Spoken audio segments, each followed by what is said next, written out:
My Inner Knowing, empowering you to find your compass for the journey. We are dedicated to supporting you to rediscover and trust your natural ability to navigate life each day by sharing insight and experience through the lens of two professional communicators and their guests. We intend to prompt internal inquiry that supports all those willing to explore a unique path.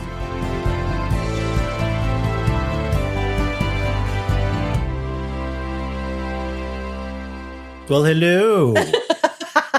Beach to it today. You did. I didn't even get to sit back from hitting record on the podcast equipment. Got a jackrabbit start today. Oh, you did. You did. So today, I wanted to explore with you the role of what it means to you to be a provider. You know, it's a word that we hear in our culture, typically associated with men, though I have always held a provider role, always, you know, from the definition of provider. So I'm just curious what that word and how you define it. And then, well, let's start there before we go back to when you were younger. Like when you think about that word today, what does it mean to you?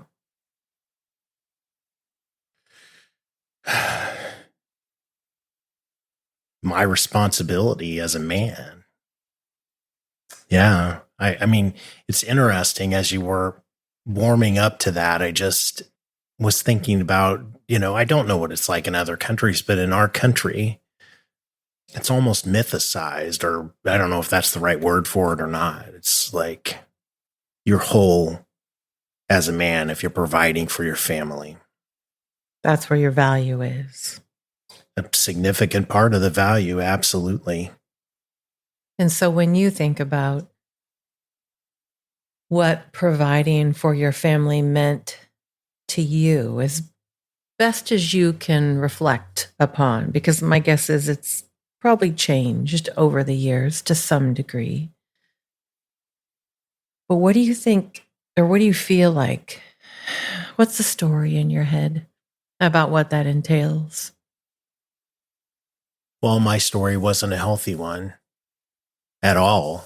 I mean, to me, that meant giving my family everything that they could ever want. Striving to make enough money to make them whole. And I mean, looking back at it, that's ridiculous, but and harmful. When you say harmful, what's coming to mind? Rescuing. I mean, I still do it with my daughter.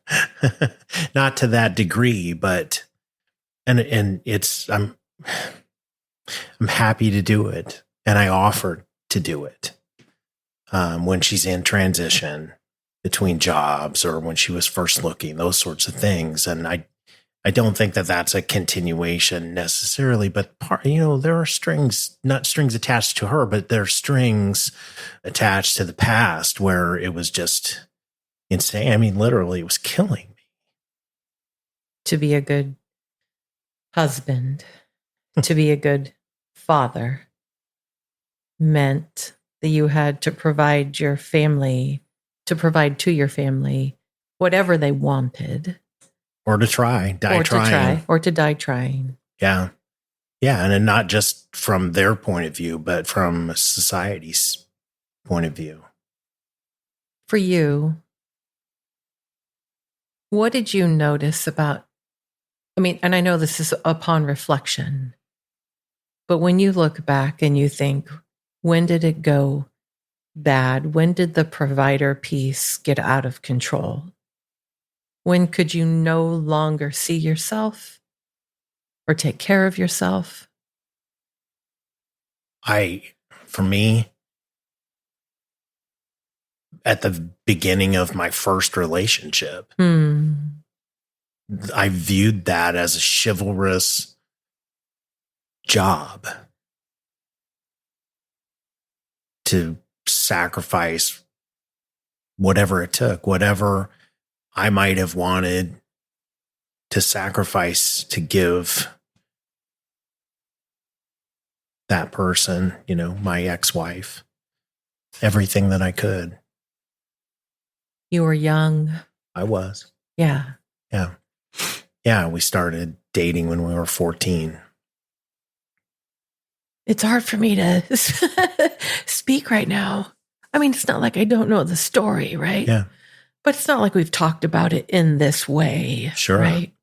And I just think, what a burden to start carrying at 14 years old. Right. Yeah. Right. This is the role, right? Subconsciously, right? Stepping into this is the role that I must play in order to have value as a man. Yeah. And there's a lot more to it with my background, right? Sure. So I'm not claiming that this is every man's story, but I do think every man has a provider story. Yeah. Maybe not to the extreme that I've had it.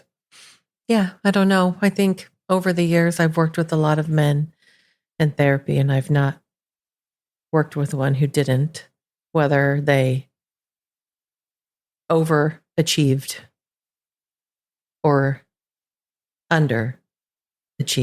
Right. I'm a failure, or right. Look at how amazing I am because I was able to give this largesse to my family, provide this. Right. This means I have done well. Right. Right. Yeah. Yeah. No. Maybe I shouldn't single myself out because I think of some of my friends and it's pretty significant. Yeah. Now that's, that's the things piece of relationship. Right. And maybe this part of the difference for me, my experience was also, and whatever else it took. Yeah. Yeah. What are you thinking of when you say that? You were asking about the taking care of yourself piece. Yeah.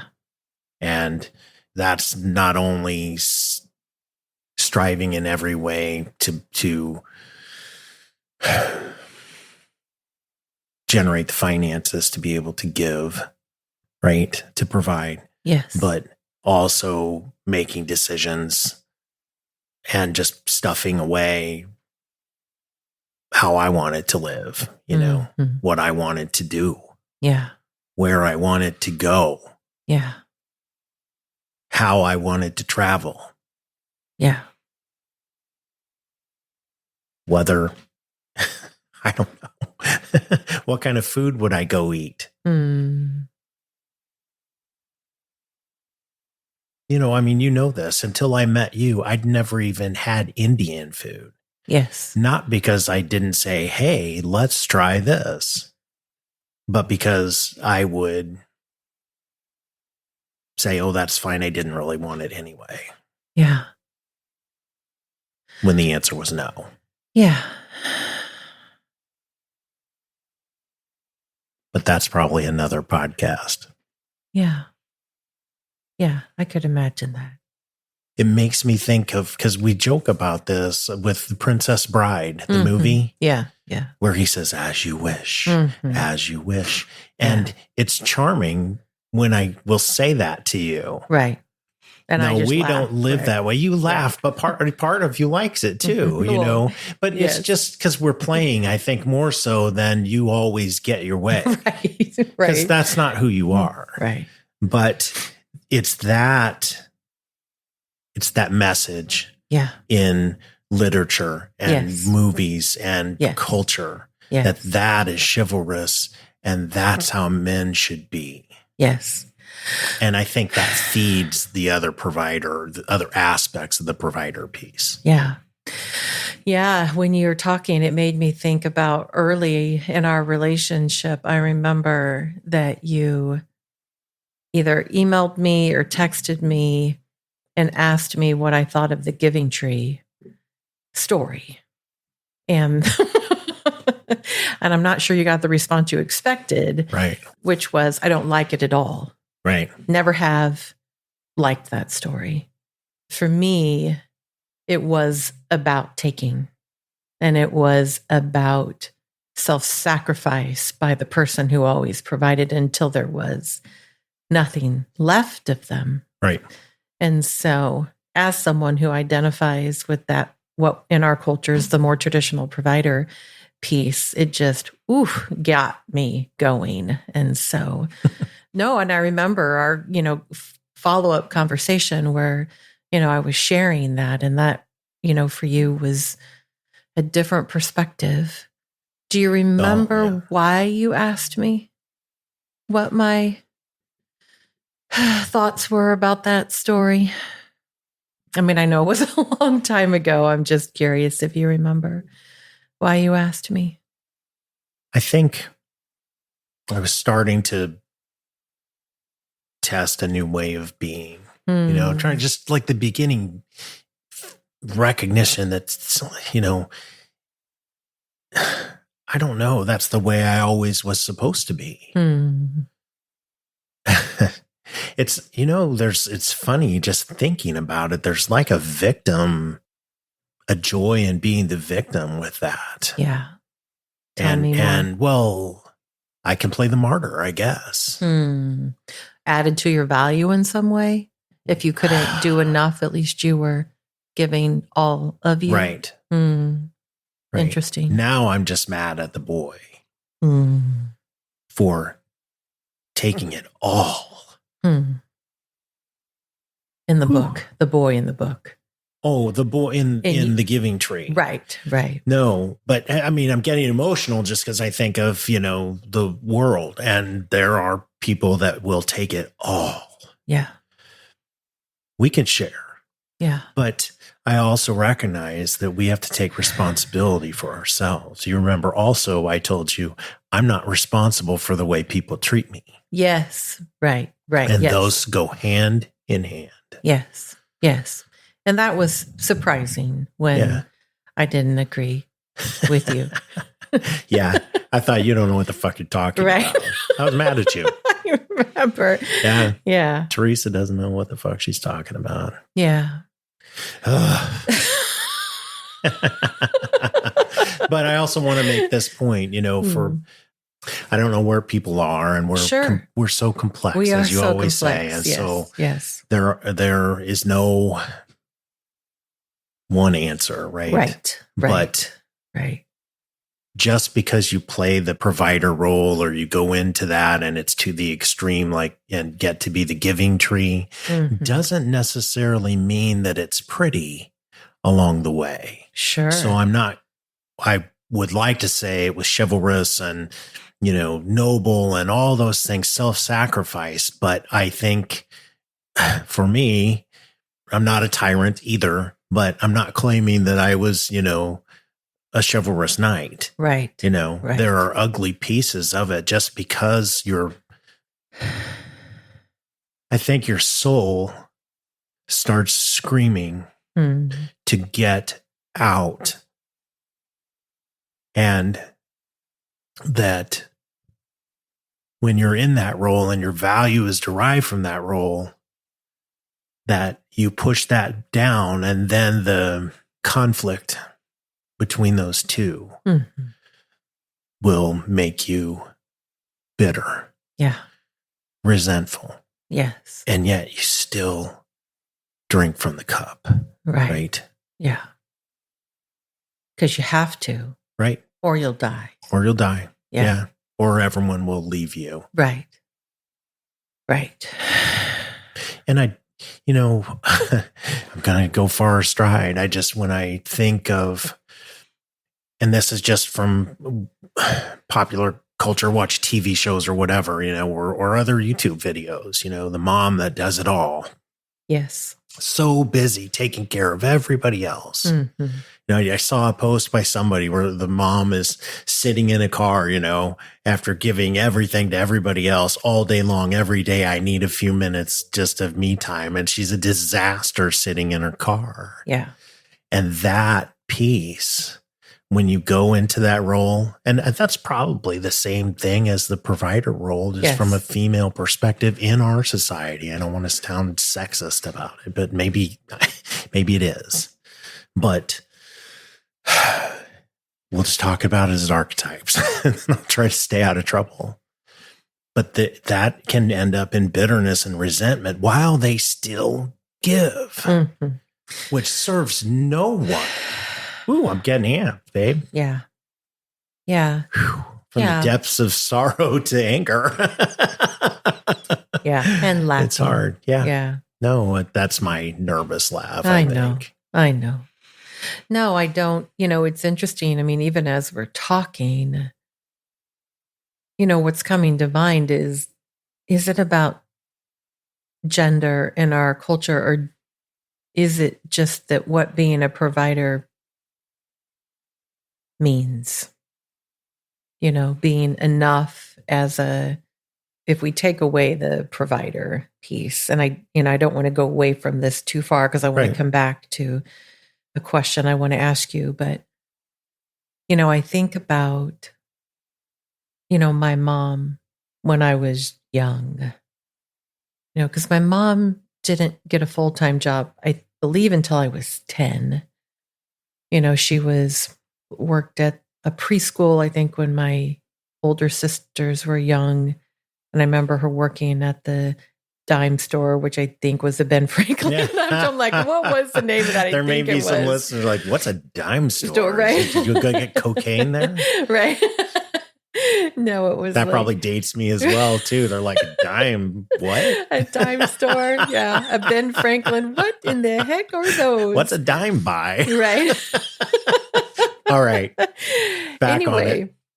But I don't know that my mom felt, as I sit here and we're talking about this and I think about it, I don't know that my mom felt like any less of a provider.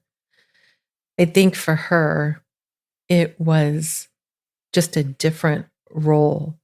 But I don't know that it had any less to do with her, who she thought her value was as a person. Oh, yeah, right? Absolutely. Because I think, I mentioned this on another episode, but how when I got married, that day I recognized I stepped into a role, right? Well, I don't know that I could have stepped into a role had it not been modeled for me, right? And that role was no less of a provider. And it's interesting because I think I've always attributed that to my dad, but I don't know that my dad gets all the credit for that. Well, I'm glad I gave you some additional insight with even though I'm not a woman. Yeah. Maybe I can see it better because I'm not. Yeah.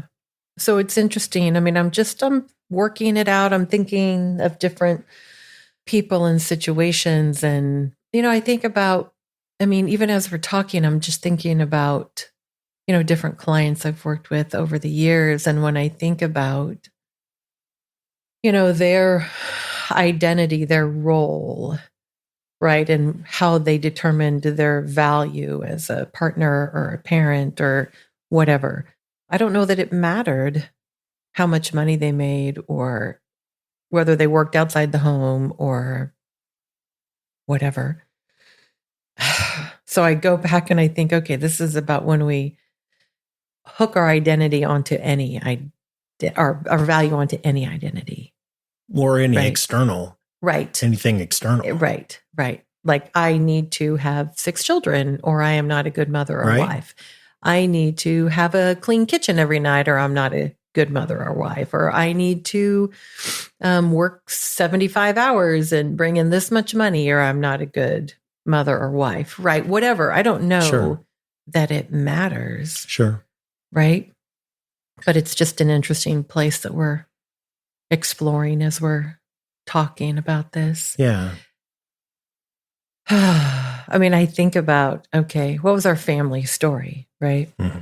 My family story, one of 8 children, 7 girls, 1 boy. The boy was the second youngest.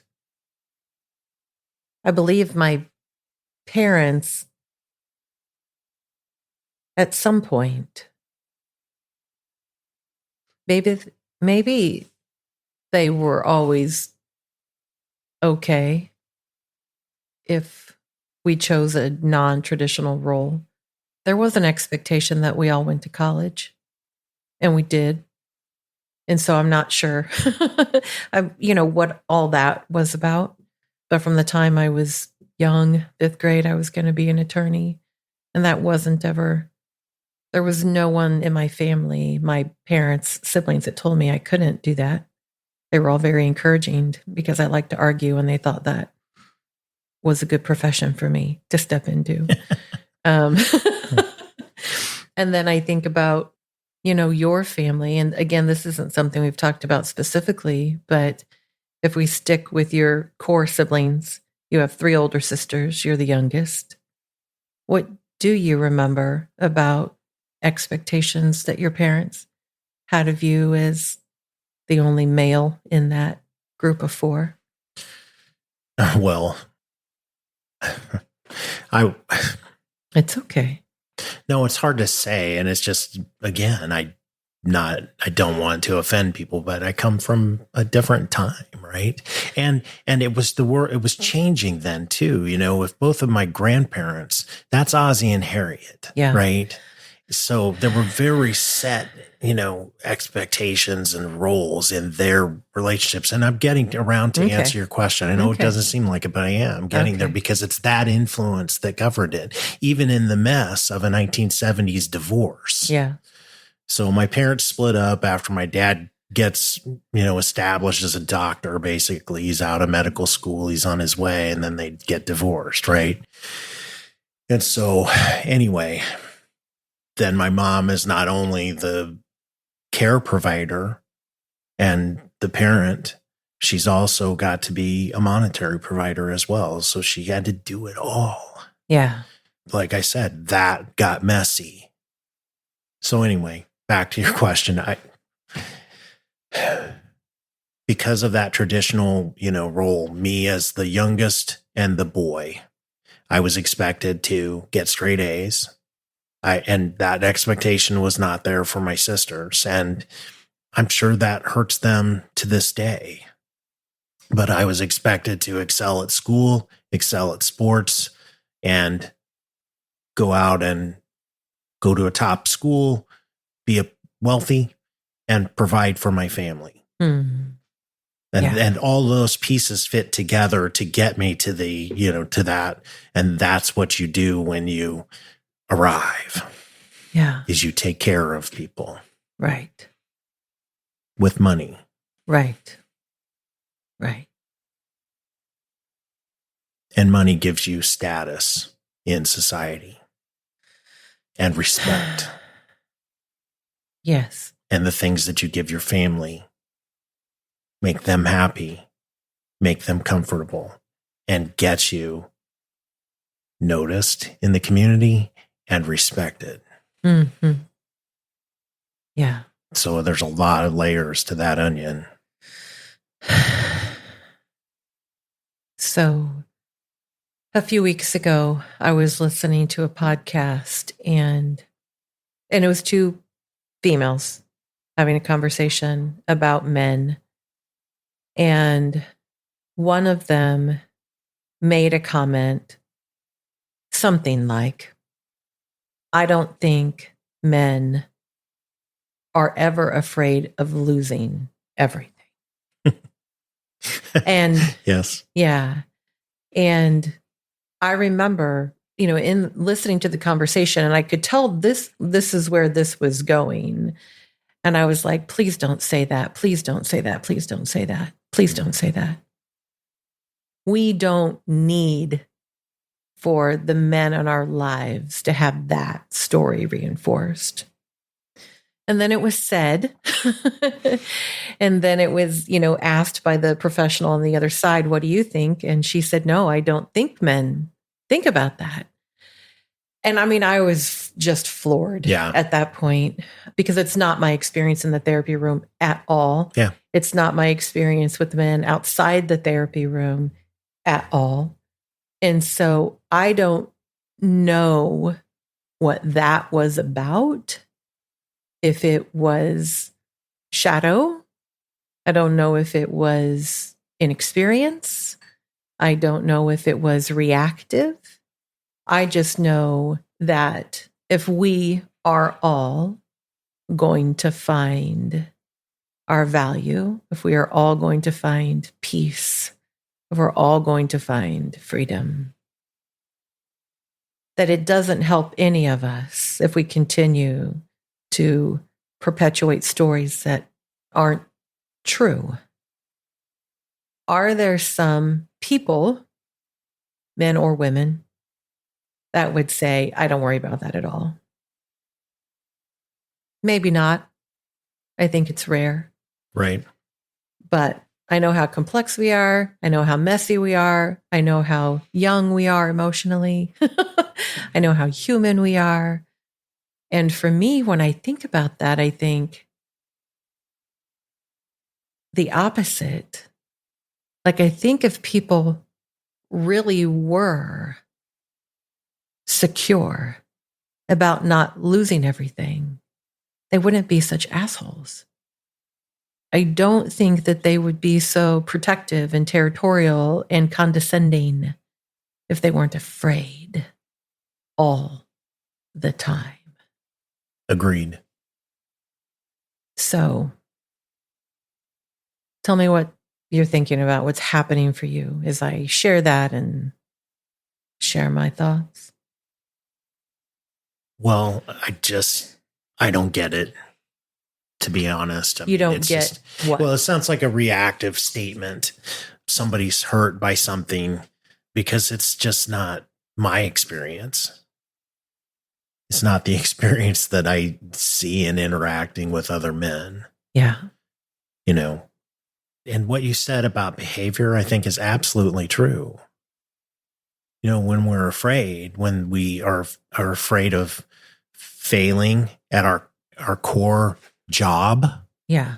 which is I'm the provider, then we're afraid and we behave in those ugly ways that you were talking about. Mm-hmm. You know, when you come from that, it's an underlying lack mentality, I think. Right. Is what struck me as you were saying it. Right. And when we come from lack mentality, Mm-hmm. Reactive, protective, absolutely aggressive. can't share. Right. Because there's not enough. There's not enough. I have to fight. Yeah. Mm-hmm. Yeah. Right. Yeah. I don't know. It just is, we want to do the best that we can for our significant other, our partner, and our children. And when it's in that context, just, you know, the thought of what would it be like if my child needed my help and I'd lost everything and I would have to say, I cannot help you. I have nothing to give. Yeah. So the underlying fear is,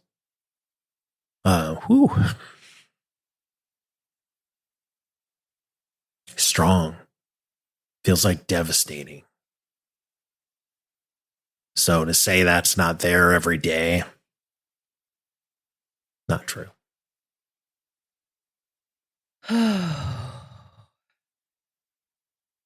Yeah, I think we've gotten ourselves into a really messy place in regards to this topic. I mean, what's coming to mind is if your role that you have stepped into at whatever point in your life, regardless of your gender, is a provider, and that's your primary identity. And it's not relational being, right? And it's not about what you can offer your children as a father emotionally, because men aren't emotionally able. And I'm just being sarcastic at the moment. What? No, but it's a story, right? Yeah, that's a pickle. Right, it is. I mean, I just think, okay, yeah, we get these really incongruent stories about who we're supposed to be as people. And I don't even know. And I think it happens all the time, no matter the topic. We just get these very incongruent stories. But in this particular case, it's like, well, you're not competent, right? What is that old book? Men are from Mars, women are from Venus, something like that. And so the story gets reinforced that emotionally we aren't the same, right? We don't think the same. We don't do things the same. We don't blah, whatever.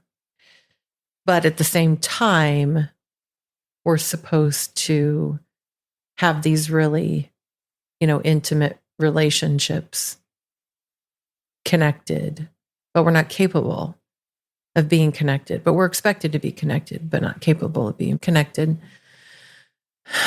And I mean that role of men that we were talking about. Sure. And again, I don't know that it's something that we're conscious of, the incongruency, or that we're sending, those different messages.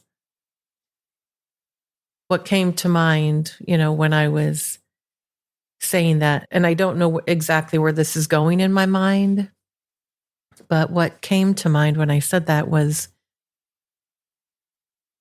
when my oldest son was a teenager, and I was so messy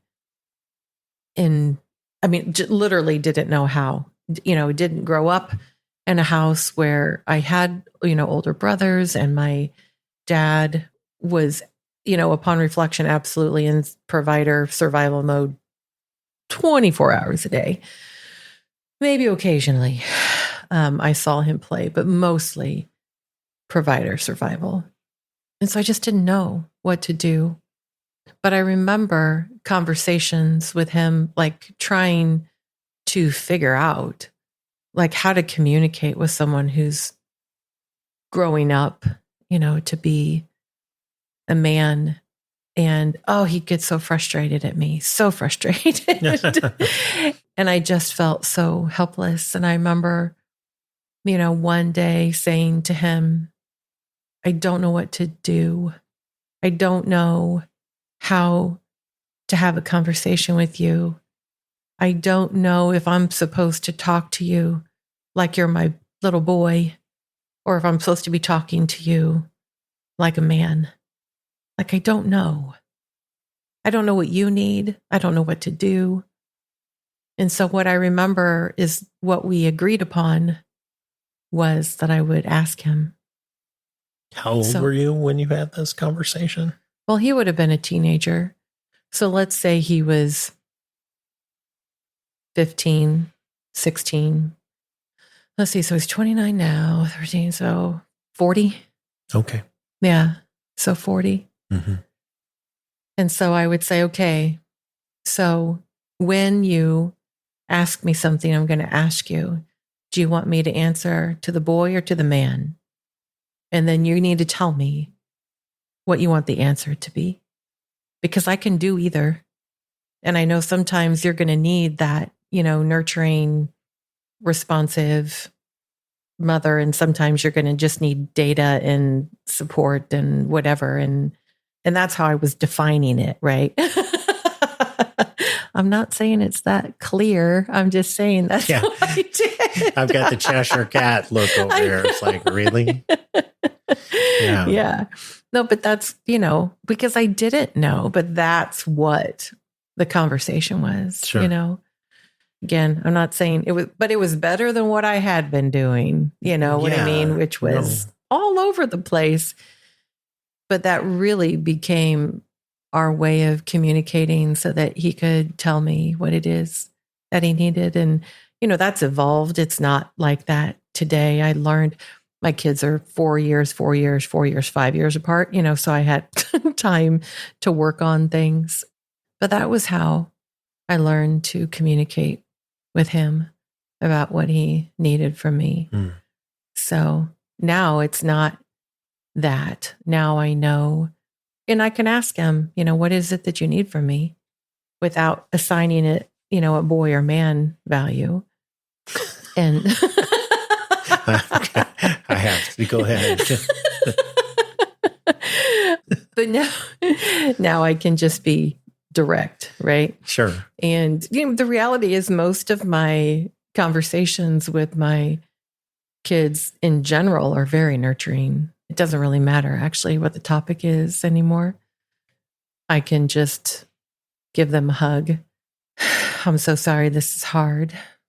Doesn't mean I always do it, but I'm so much better about just being with them and not so much focused on the role. Yeah.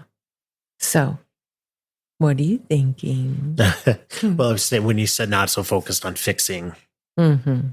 is what came to mind. I don't know if that's what, you were feeling or whatever, but no, all the gyrations over here while you were telling that story or, remembering that was just the assignment of data, information. Mm-hmm. There you have it. That's talking to a man. Right. No. Right. To me, the answer is I want both. Right. Right.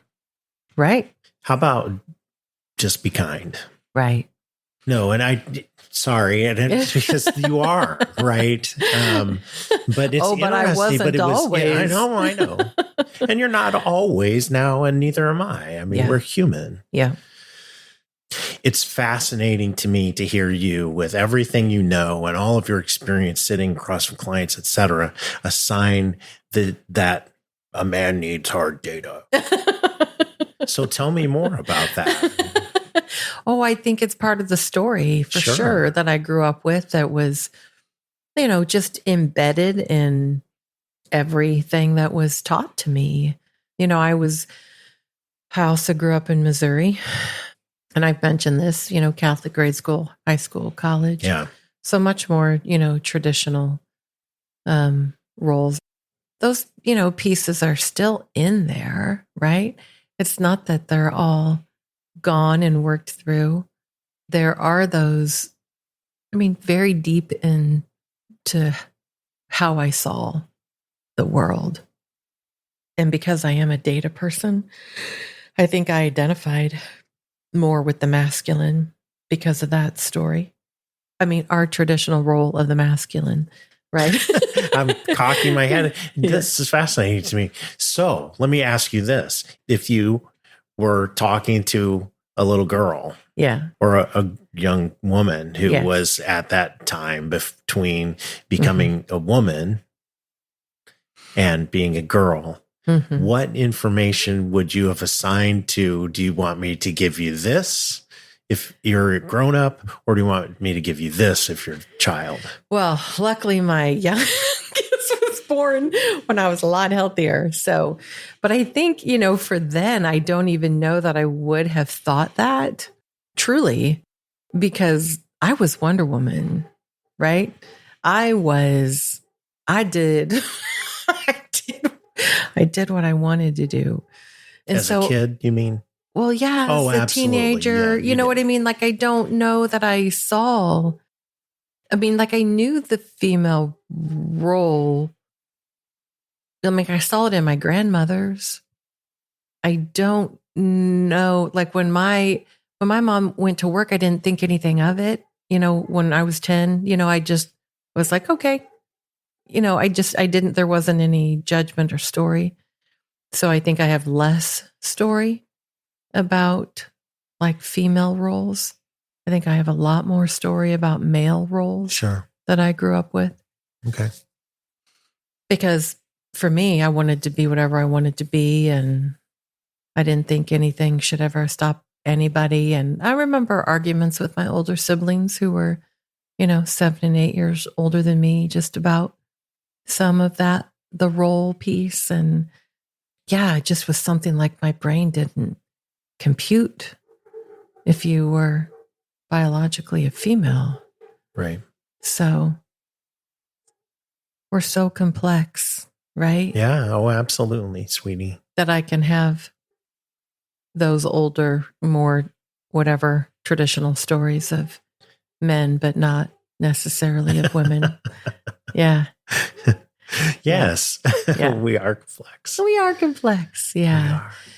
I don't want to not come back around to where we started, which was the provider piece and the fears and the story and the evolution of that. And I don't want to, just making sure that it is clear that we're sharing our experiences and our stories. Right. And that, there are plenty of people out there that are the provider role can also have an element of control. Well, sure. Right. So that takes me back to Bobby, right? Yeah. Yeah. One of our guests. Right. Right. Yes. Bobby podcast. mentioned, yes, giving gives me more control. If I give, I have more control. Right. Yes. And so adding that piece, again, whatever your role, whether you're biologically male or female, giving can also take on a control piece. Yes. And it's not always just the giving tree. Again, not so simple, very messy. But for me, the question, really came about, asking you after I heard that podcast, and just hurt my heart that we just continue to divide people. And I just don't want that for us. And, there's always exceptions. There's exceptions to everything. But if we can continue to work on seeing someone, beyond their story. I was talking to a friend, of mine today, and just some conversations that she and her partner were having. And for me, as she was sharing, I'm like, oh, he's going to shame. Oh, he's not. Oh, he doesn't feel like enough of a provider. Oh, he is struggling, like he's needing this because he is not feeling like he is enough.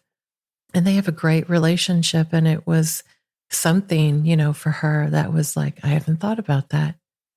I never didn't think about it that way.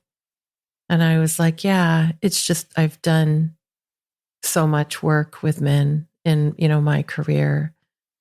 And then watching it, it's so easy for me to see now and to call out, very compassionately, this is what I believe is happening for you. And what's so interesting is when you do mirror it back, the way that I'm able to do it now, people that are in that provider role, there is like a relief that comes, like you saw me. Ugh, I've been carrying that for decades. Thank you for seeing me. I don't know what to do with that, but thank you. Yeah. If we could just see each other with more curiosity, if we could know, understand, sit down and have conversations. Tell me more about that. Sure. Instead of just deciding, and I don't mean people on the street. I just mean the people in our lives. Right. That are struggling. Yeah. Earlier in the conversation, just when I got emotional about the conflict between the soul and the role. Mm. There's a title for a book. Yeah. It isn't to say that there isn't value and that we just choose ourselves in every situation. It just concerned me that might have been the messaging. Well, I've given that shit up, because again, with everything or so many things, balance. Yes. Right. And that is, I do think when we have children, we have a responsibility. It's not a responsibility to give them everything, right, that they could want and make sure they're never uncomfortable. Right. But it's also not to be selfish, right? And just, well, I take care of number one, baby. Right. That's not the answer either. Right. It's in between. And so, yes, I can be a provider, but I don't have to sacrifice myself or my health. And it's better for my family because I can provide so many other ways, education, time, kindness, because I am not so afraid that I will not have value without having done those things. And so I think if we could create balance in that process, we'd all be better off. And if your role is, I care for that, I clean the house, and, if it's not split, whatever role, and I'm not assigning sex to it, the same thing. Maybe people wouldn't be so angry all the time. Mm-hmm. Yeah. Because they would have balance, and they would be included in the balance as well, right? Well, sure. I think that so much of our anger and fear are the expectations and stories that we have, right? So the more that we can be aware of what our expectations are, the roles that we think we should be playing, the roles we expect others to play, I think that awareness just allows us more choice in having compassion and setting boundaries, because it's not all one way. But if we can see people more clearly, not just the story that we've created, but if we can see them more clearly, it informs us what would be helpful in that relationship, and boundaries are important as well. Yeah. So we wanted to come back on for a second. Walker and I were just talking about a lot of what we were sharing, and we recognize that there could have been a lot of triggering things that we talked about today, depending on our upbringing and relationships. And we want to let you know that our intention isn't to induce shame. Our intention is for all of us, including Walker and I, to continue to think more about why we do what we do and why we believe what we believe. But we recognize that this can be hard and uncomfortable. Sure. Well, it is. Obviously, I was apologetic and nervous, at those points when we were talking about gender role assignment, frankly. Right. So I think that this is a much better way to just let people know we're not telling you the way that it should be or how you should live your lives at all. Just generate introspection and come to your own conclusions. Yeah. So thank you. Yeah. What? Not just, yeah. No, it's hard. Those topics are hard. And when we touch on those things, when I talk about a different world, because it is, but it's not, and I don't know what it is that generates this, but it's like, God, I don't want people to see me as a sexist, Mm-hmm. And I'm working through what is that really about? And also, I noticed I made another self-effacing comment. And what I'm trying to do, at the end, when I said I think I have a mud mask on most of the time. Sure. What I tell myself when it comes out is I'm trying to say, listen, we're not perfect. The whole podcast we did, right? Right. That I'm not telling you this is, coming down from the mountain, right? That I'm just the same as you, Mm-hmm. But I think it's self-effacing and probably not a good example to set. Yeah.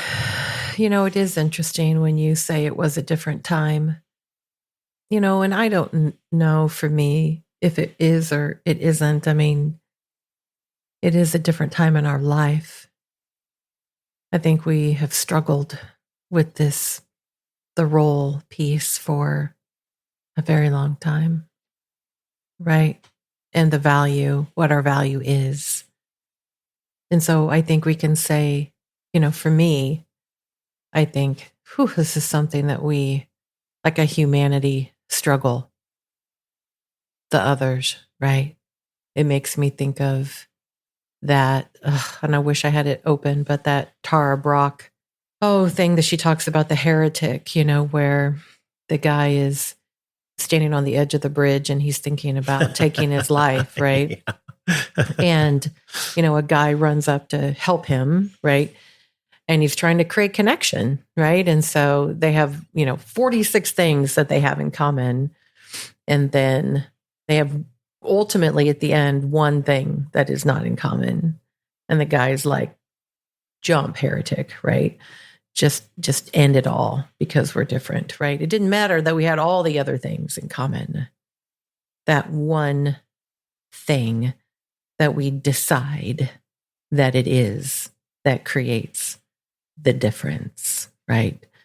The avoidance, the end of relationship, the beginning of resentment, whatever it is.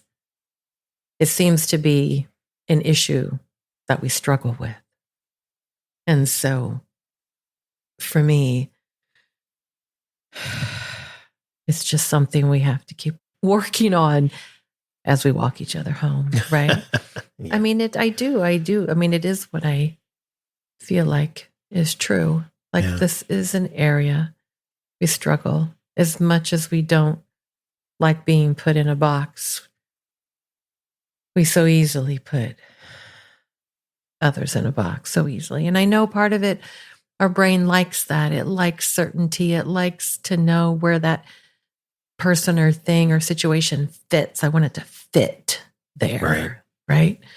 Because then that creates safety. Exactly. False sense of safety. It's not real safety, right? But if I can put it there, then somehow that makes me feel better, even if it's for a moment.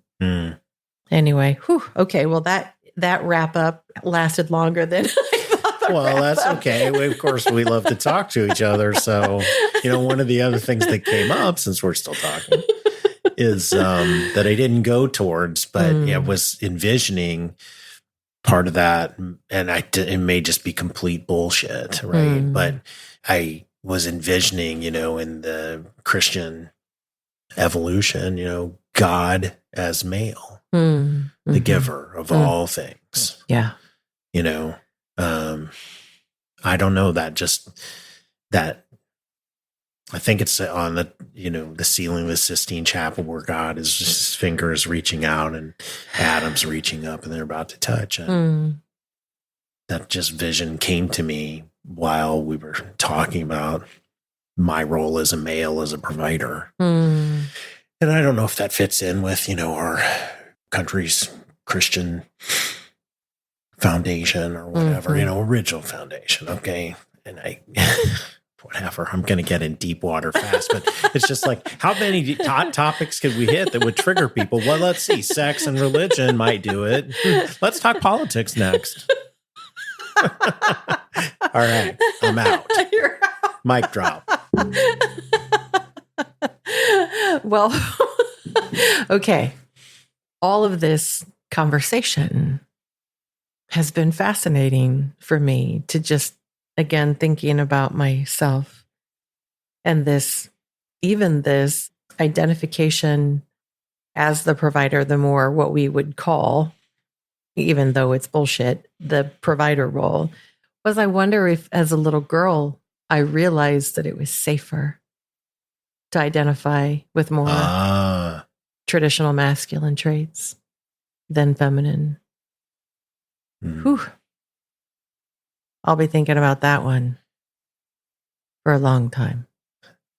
Well, we'll dig into that some future day, right? Yeah. You've had a chance to snoodle it out. Yeah. Yeah, sweet. I love you. I love you too.